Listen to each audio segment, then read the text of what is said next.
मेरे कातिब मेरी तकदीर का पैगाम लिख देना, मेरे तन के हर एक जर्रे पे हिंदुस्तान लिख देना। मुझे मंदिर भी प्यारा है, मुझे मस्जिद भी प्यारा है, मुझे मंदिर भी प्यारा है, मुझे मस्जिद भी प्यारा है।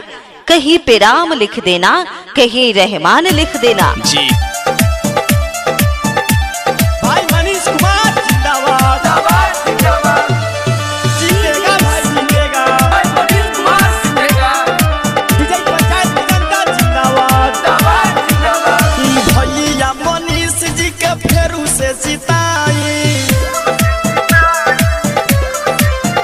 हाँ हाँ भैया मनीष जी के फेरू से जिताई।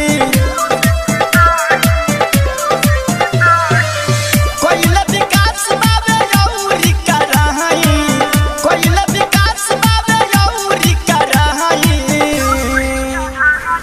अपन अपन वोट दे के विजयी बनाई। भैया मनीष जी के फेरू से जिताई। भाई मनीष कुमार जिंदाबाद, जिंदाबाद, जीतेगा भाई जीतेगा, भाई मनीष कुमार जीतेगा, विजय पंचायत की जनता जिंदाबाद, जिंदाबाद।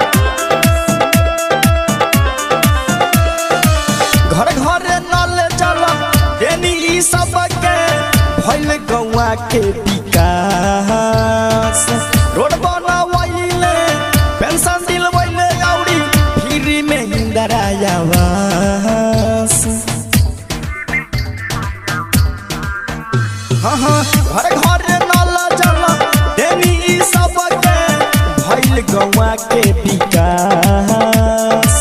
रोड बनवैले, पेंशन दिलवैले औरी फ्री में इंदिरा आवास। अपन अपन वोट दे के विजयी बनाई। हाँ हाँ भैया मनीष जी के फेरू से जिताई।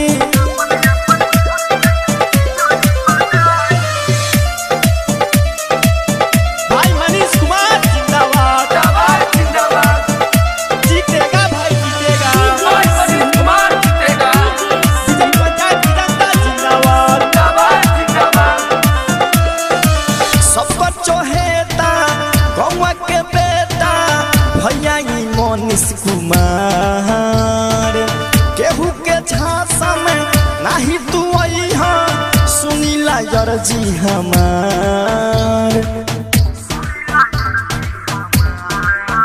हाँ हाँ सब बच्चों हेता गौवा के बेटा हवन ई मनीष कुमार।